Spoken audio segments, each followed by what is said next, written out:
Знаете ли вы, что это? Это известный йоркширский пудинг. Я готовлю из 3 яиц этот пудинг, слегка ручным венчиком перемешать их.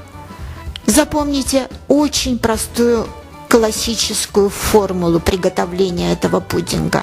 На одно яйцо берете 50 мл молока и 50 грамм муки. Так как я делаю из 3 яиц, я все умножила на 3. 150 мл молока и 150 грамм муки.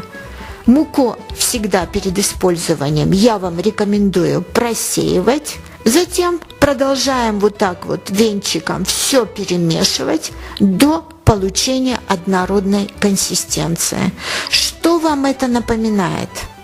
Я думаю, что хозяйки с легкостью узнали блинное тесто. Вы видите, англичане готовят свои знаменитые йоркширские пудинги из обычного блинного теста.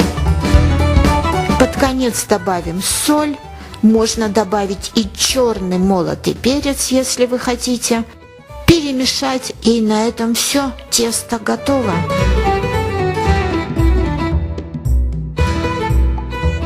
Выпекают англичане в обычных формах для маффинов, хотя у них есть и специальные формы для йоркширских пудингов, вот как они выглядят, но чаще они предпочитают обычные формы для маффинов, и я также люблю выпекать в этих формах. Заливаем по чайной ложке любого растительного масла.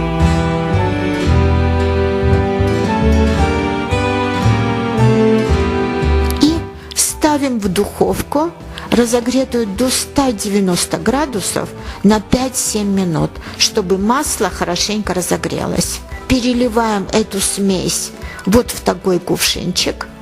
Это обязательное условие, чтобы потом вот из этого горлышка легче было заливать формы для маффинов.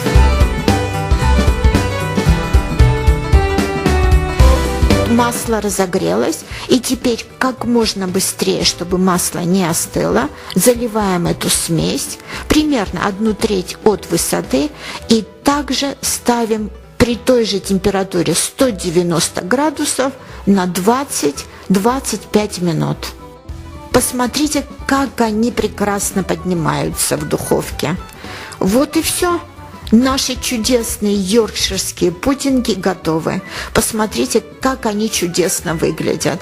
Если вы пойдете в воскресенье в обычный английский паб и закажете себе воскресный обед, вы обязательно получите вот такой вот йоркширский пудинг с мясом или с сосиской. Кстати, у них есть очень известное блюдо сосиска вот в этом пудинге. Я вам как-нибудь обязательно покажу.